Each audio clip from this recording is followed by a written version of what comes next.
All right, let's proceed. Good morning, Your Honors. May it please the Court. My name is Devin Hincapie, and I'm here on behalf of the defendant, Eric Romero. Mr. Romero is appealing his conviction for one count of possession of a firearm without a license. And on appeal, he's raised several issues. One of those issues, whether it was harmful constitutional error to admit the ballistician's certificate in violation of his confrontation rights under the Sixth Amendment, has been conceded by the Commonwealth as such, and they've asked this Court to remand the case for a new trial. But the issue of whether there was sufficient evidence to convict Mr. Romero of possession of a firearm without a license remains for this Court to decide. With respect to the sufficiency of the evidence, the Commonwealth's case here was tried under a theory of constructive possession. Because Mr. Romero didn't have actual possession of this firearm, proof of his ability to control the firearm and proof of his intent to control the firearm were two added essential elements the Commonwealth had to prove beyond a reasonable doubt in order to convict. Absence of evidence on those essential elements, that is the primary reason that Mr. Romero's conviction should be reversed. Now, the appeals court disagreed. They held that the fact that Mr. Romero owned and was operating this vehicle in which the passenger who possessed the gun was riding, that fact of his ownership and operation alone and without anything more could be used to support an inference that he had the ability to control that firearm. Unquestionably, they said, unquestionably had the ability to control that firearm. I'm sorry, go ahead. And that fact alone could also be used to base, that it would be reasonable to base an inference that he intended to control the firearm. The Judge Trainer's decision would, I just want to make sure I understand it. He would say that perhaps one could infer the ability to control. It was really the intent. Is that where he departed from the majority? I think that it's sort of in gradation. I think there's the most evidence with respect to knowledge. I think there's a little bit of evidence with respect to ability to control being primarily the proximity, that notion of proximity, and that it's sort of complete he's the and total driver, lack of I think. I'm sorry? And that he's the driver, I think, partly. As to ability to control, I'm not talking about intent, but ability. Sure, and I think, if you turn to that, I think that is the central question for this court to decide whether the appeals court is going to be able to introduce a significant new inference into our body of law that effectively makes individual who, effectively makes an individual who has an proprietary interest when he has knowledge of contraband strictly liable for possession. Can I ask a question a little bit off the mark, but the statute under which your client was convicted prohibits the possession of a firearm or carrying a firearm under his control in a motor vehicle. Yes. Is there a difference between those two things, possession and carrying a firearm under your control? I don't think so. For example, is it necessary that he intend to control it? If he had the ability to control it? If he was charged with carrying a firearm under his control in a motor vehicle?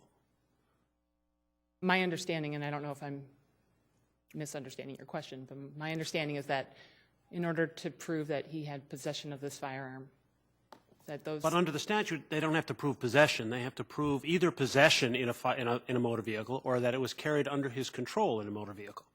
Alternative ways of convicting. And I guess what I'm saying is, you said constructive possession was the theory. Mm-hmm. Is constructive possession different than under your control? I'm not quite sure what you're getting at. I'm sorry. If I've got a firearm in the car under the front seat, under the front passenger seat, there's no one else in the car, or maybe there are a couple of people in the car, but I know the firearm is the seat and I'm driving the car. Am I carrying the firearm under control in my motor vehicle, whether or not I intend to actually grab it and use it? I think it matters whether it's if there's other people in the vehicle, and I think it matters if it's exclusive access. If you are in your car and you're aware that there's a firearm under your seat and you're the only person in that car, I think it may be reasonable to infer that you have the ability to control that firearm. But the question is really not on possession, but just carrying. The fact that you are in the car, and the gun is in the car, And you know it's in the car. and you know it's in the car. Are you carrying that firearm? I think,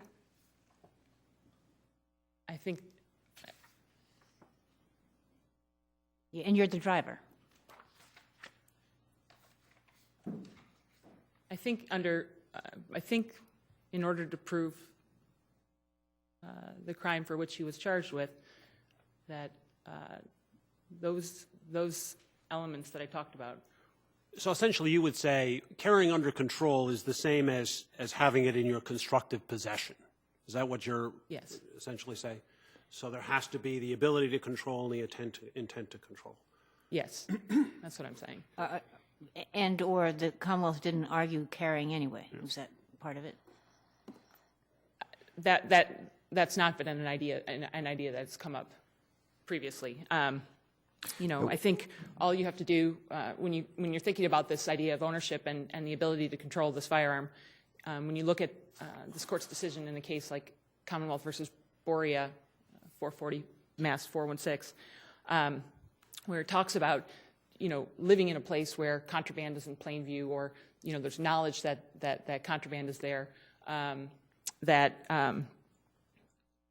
or associating with somebody who controls contraband, that's not enough. That presence and awareness alone does not constitute evidence that would support an inference of an ability to control. That there must be additional incriminating evidence that would tip the scales, in the words of the case law, but tip the scales in favor of sufficiency with respect to proving an ability to control.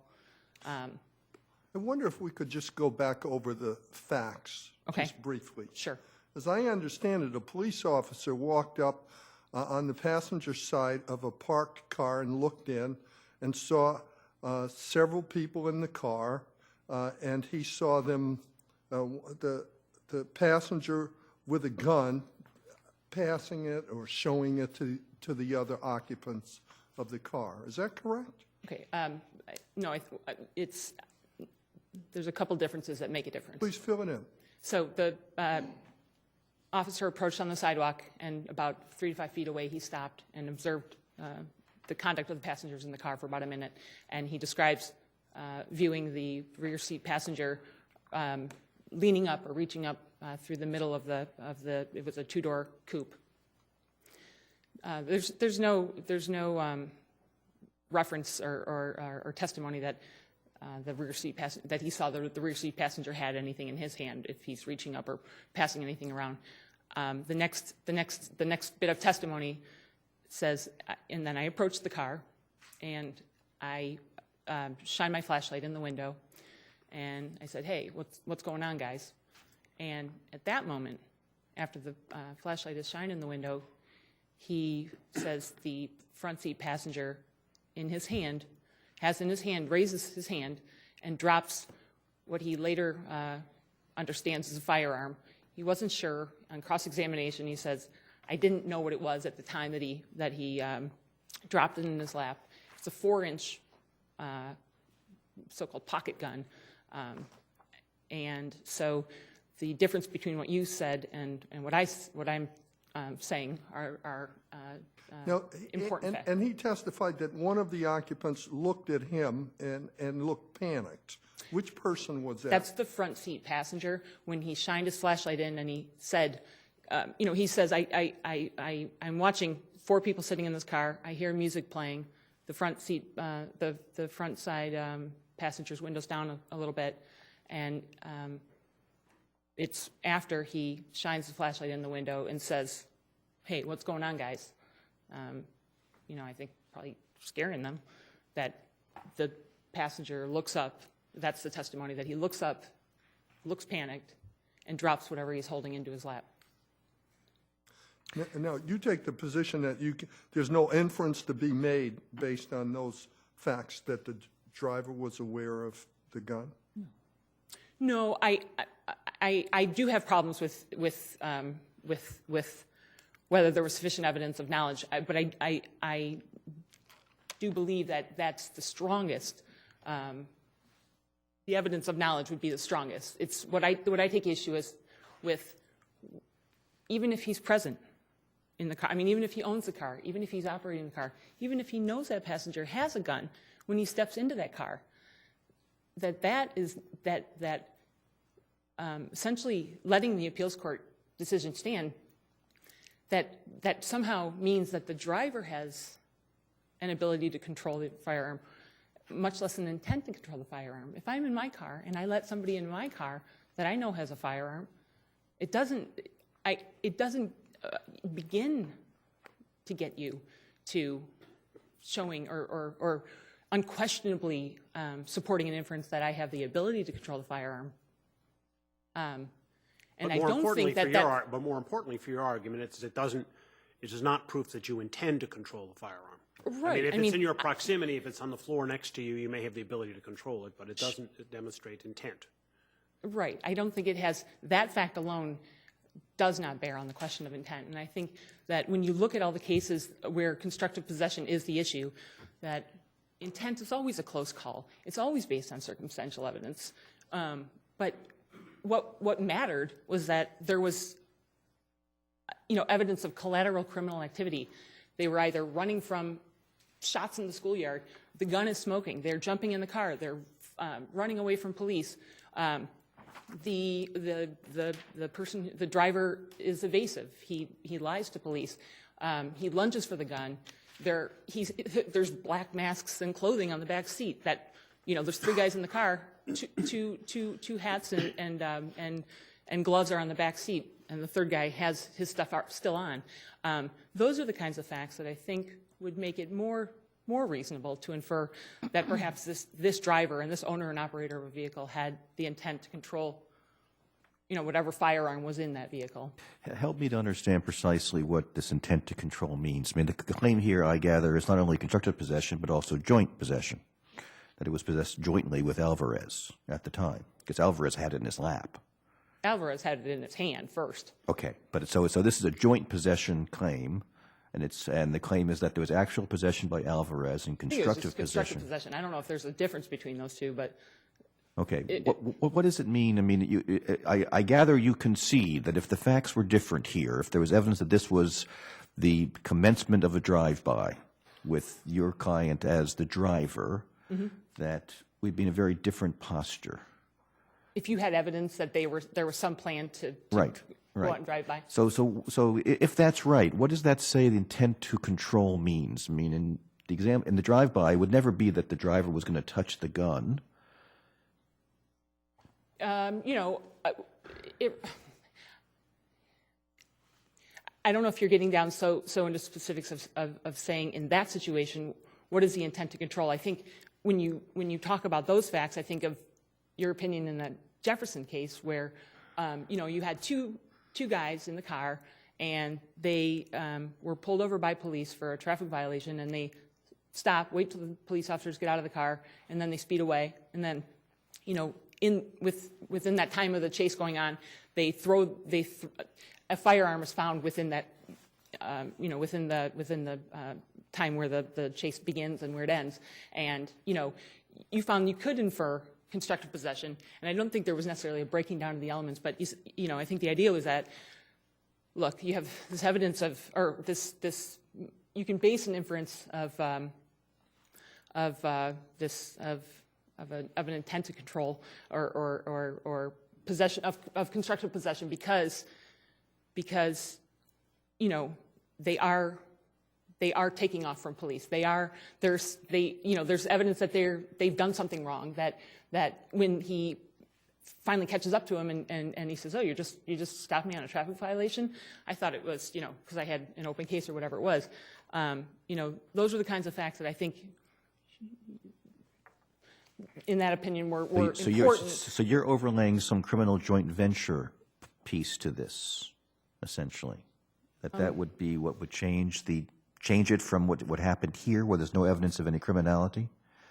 Well, I think the fact that there's no evidence of any criminality is very important. I think that even if you take the facts in the light most favorable to the Commonwealth, you have a parked car on a dark street at 1:30 in the morning, windows open, listening to music, and the passenger has a firearm in his hand. And I And I think it's a real problem if those facts are allowed to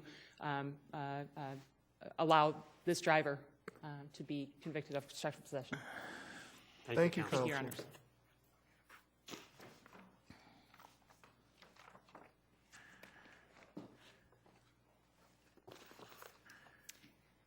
Good morning. May it please the Court, my name is Kara Mahoney on behalf of the Commonwealth. I'm an Assistant District Attorney for Middlesex County, and I was the trial prosecutor in this case.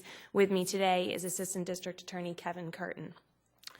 First off, I would disagree with counsel that the only factor that the appeals court relied on was the fact that the defendant was present in a car that he owned and was the driver of. I would suggest that the appeals court relied on a number of plus factors to support their decision that the defendant did in fact have the requisite intent, ability, and knowledge. Other factors that go just to intent.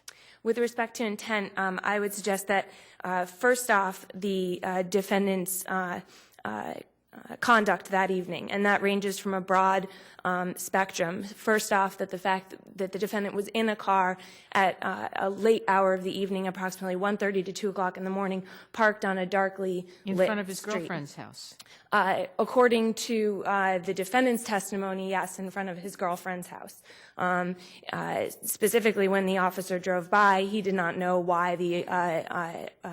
But even if it's not his girlfriend's house, being in a car at 1:30 in the morning and there's a gun in there gives you an intent to control the gun? I don't think that that alone does, but I would suggest to the court that it is one factor that a jury could consider in combination with all the circumstances that is And presented. what is the reasonable inference to be drawn that we have people in a car at 1:30 in the morning? Your Honor, I would suggest that the fact that the individuals in a car with 3 other individuals in combination with their physical behavior within that car, the fact that they're slouched down, the defendant is looking back and forth, it's 1:30 in the morning. So they could have been listening to music. I don't understand what inference you can draw from the fact that they were sitting in a car, friends, who knows what they did. Just people sitting in a car at 1:30 in the morning. On its own, you could draw the inference that they were sitting and listening to music. You could also draw the inference that they were engaged in potentially some sort of evasive behavior. There are 2 inferences there that the jury could make in conjunction with a bunch of other information that the police officer later gained. That in combination, the jury could find that the defendant had the intent. So what else besides being in the car at 1:30 in the morning and, looking around and slouching? The slouching, the looking around. In addition, the officer observed the passengers of the car to be leaning forward. He believed them to be potentially passing something around in the car. That was in the trial testimony. In addition, as the cruiser... Can we just stay with that for a minute? So the passengers were leaning forward, all 4 passengers? I believe that the testimony was that he observed the backseat passenger lean forward in between the 2 front seats as if to potentially pass something, was what the officer testified to. In addition... That may go to knowledge, but... It would go to knowledge, but I would suggest that the fact that the gun is being passed around the car in conjunction with all of the other activity could also go to the defendant's intent in the future to actually handle that gun. In addition, as the cruiser drove by that car, the officer observed the dome light of the car to go off. I would suggest that that in itself may not be something significant, but in conjunction with all of the other behavior that the officer observed, the officer could believe that the occupants of that car were attempting to be evasive. The Commonwealth's case does not indicate that, but the defendant's case does indicate that the defendant did observe the officer drive by. He actually stated in his testimony that he saw the cruiser drive by, that the cruiser kept going, and so he didn't leave. He testified to that in his own testimony. So let's take the strongest inference from that, which is that they knew they had a gun in the car that was illegal, and they wanted to hide it. So does that make the driver then responsible? I would suggest that when the officer does walk up and observes that firearm in plain view, in conjunction with the defendant's behavior and all of the other inferences that one could take from his behavior that night, in addition to the fact that once he pulled that driver from the car, the defendant admitted that he knew that the passenger had a gun earlier that evening, and that he had himself actually assented and held that gun. Okay, but he's not charged with that earlier possession. Is not. However, I would suggest that that goes to his knowledge of the fact that a gun was in existence in this passenger's possession only 8 or 9 hours earlier. I also would suggest that that would go to his intent, that a jury could infer that 9 hours earlier, the defendant was presented with an opportunity to hold a gun that the passenger had. Here we have a similar set of circumstances that the jury's presented with. The driver is in the car with the passenger, who again has a gun, that the jury could infer that the driver would have the same exact intent that he had earlier that day. But the intent to do what? The intent to control the gun in some way. He just touched it. He held it earlier that day. So the jury, based on that knowledge that the driver had touched a gun, knew that a gun existed, allowed that passenger into his car, and was now seated on a dark street late at night, that he again had the intent to control that firearm. Let me ask you, you're an ADA. Occasionally you may go out with police officers or detectives who are carrying firearms. If you come back at 1:30 from a crime scene with a detective who is armed, who even shows you that he's armed, are you in possession of that firearm in your car? I would suggest that the surrounding circumstances must present that I would have had the intent to actually, in some way, shape, or form, control that gun.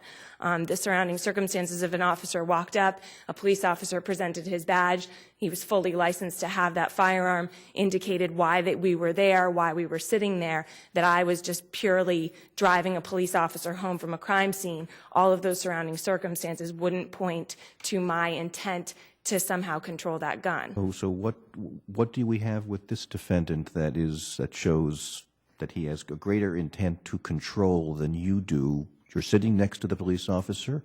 He showed you a gun. It's 1:30 in the morning. What's the difference here? Here we have the evasive behavior of the defendant. In addition, when the defendant is first questioned about that firearm, he lies to the police about it. He said he did not know that the firearm was in the car. If I was questioned by an officer with respect to whether a passenger had a firearm who validly had that firearm, I would not lie to the officer. I would say yes. He may or may not have lied. He says he didn't. I would suggest that the defendant, when first questioned about the gun, stated, "I had no idea it was in the car." He never goes back on that initial statement. However, a jury, based on the circumstances, could infer that the defendant was lying based on the fact that he's in a small. Get you to negative any denial of knowledge, but I don't know how it gets you to control. A defendant's And to control. a jury could find the defendant's denial implausible, or the facts and circumstances surrounding his denial implausible. The defendant's denying that he knew that gun was in the car. He's in a small two-door coupe with the passenger holding that gun directly next to him. It's his own car. He stated he earlier knew the passenger had a gun, and he's now telling the officers, "I had no idea." The jury could infer from that the defendant's statements are incredible, that the defendant's stories are not credible, and therefore go from there that the defendant was somehow being evasive with the police when he denied the fact that he knew the firearm was in the car. But how about just the plain old evidentiary rule that the negative doesn't prove a positive, that if you disbelieve the negative, it isn't affirmative evidence of the positive? The jury finding alone to disbelieving the negative may not be enough, but the jury's allowed to consider their common sense, their life experience, and the surrounding circumstances of the facts presented. So you have a group of individuals in a car late at night with a firearm in plain view. When they're pulled out of the car, the defendant denies any kind of knowledge of that firearm, but then later admits that he knew the passenger had one earlier on. It's his own car. He's driving the car. the circumstances regarding their behavior suggest But evasiveness. in all of this, I just am having tremendous difficulty understanding anything that suggests that he intended to control that gun. I mean, all of that is completely consistent with, if you draw all those inferences, that he knew that the front seat passenger had a gun, and even maybe the same gun that they had been shown him 9 hours before. But what does that have to do with the driver having an intent to control that gun? Control. I mean, even to touch it isn't like, you said before he held it before. That doesn't mean he took it, that it, wanted to have control over it. I mean, there's just nothing here that makes any sense to me about controlling that gun. Control, as I understand it from the case law, doesn't actually mean physical possession of the gun.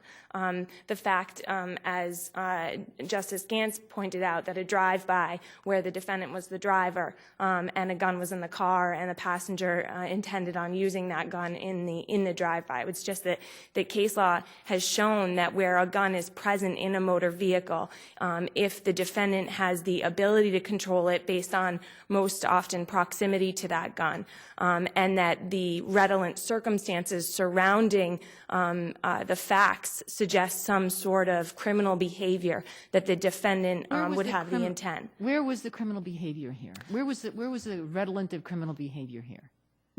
I could see it in the other case that was being referenced, where they were running away from the police, and somebody ditches the gun en route. And as I recall, the police even heard something or saw something happening. Here, you've described sitting at 1:30 in the morning and maybe slouching and looking at each other. What's criminal? I was just in Commonwealth v. Albano, we have a similar set of circumstances where the officer observes a car late at night, suspicious behavior. The car pulls over on its own and the officer approaches. And when the officer approaches, the defendant is exhibiting similar type behavior, nervousness, evasiveness. The officer observes in plain view the butt of a gun underneath the seat. That, in combination with all of the surrounding circumstances, I believe in Albano it was the gun under the butt under the driver's seat, correct? The driver was the defendant? The driver was the defendant, and there was a passenger in the car. Here we have a gun in plain view. Granted, it's not in the actual physical possession of the defendant. It is in the actual physical possession of somebody else. It is. However, case law provides that just because something is in the actual physical possession of something else doesn't mean that you can't also jointly possess that item if you have the intent to do so. Where we have a situation where the defendant is in a car with a number of kids. It seems as if they are passing that item around. The defendant is almost appearing as a lookout, looking back and forth, that the individuals are all slouched down, that the defendant knowingly allowed that individual into his car, well aware that that individual had a gun just 8 hours earlier, and that the defendant himself had chosen 8 hours earlier to hold that gun. I would suggest that all of those surrounding circumstances, at least in a light most favorable to the Commonwealth, was a reasonable inference for the jury to make that the defendant had the requisite intent, ability, and knowledge, and that the case should have gone to the jury to make a decision on the different inferences that could be made based on the behaviors. Can I ask you this question, which I asked to the other counsel? You charged that the defendant knowingly had in his possession or under his control in a motor vehicle a firearm. Is there a difference between possessing a firearm and having it under your control in a motor vehicle? I don't believe. I believe that the statute provides for carrying possession, and the difference is in the different statutes, 10H or 10A, where a 10H would be in your home or in your workplace. 10A is outside. You charged him with 10A, knowingly having in his possession or under his control in a vehicle. Exactly. So The difference between possessing it in your vehicle and having it under your control in a vehicle? I don't believe so. I don't believe that it's a strict liability, that a knowing presence of a firearm in a car it's gotta be doesn't violate it. I'm saying if someone knows that there's a firearm in the front seat, maybe there's another person in the front seat, but the firearm is outside, is on his lap, knows that, but has no intent to control it, I'm not going to take that gun. Is he guilty of carrying a firearm under his control in a motor vehicle? If he does not have the intent to control it, whether it's by physical possession or not, He has the ability to control. It's right there. Physically, it's 6 inches, 8 inches Yes. from his hand, but he has no intention. if he has no intention to control it, and that doesn't necessarily have to be a physical possession, but if he has no intent, then yes, Your Honor, I do not believe he's in violation of the He wouldn't be statute. guilty of constructive possession or carrying under his If control. he does not have the intent to control that, it could be by driving the passenger to a drive-by. That could be the intent to control. It doesn't necessarily have to be physical, picking that gun up. But yes. Okay. Thank you. Thank you.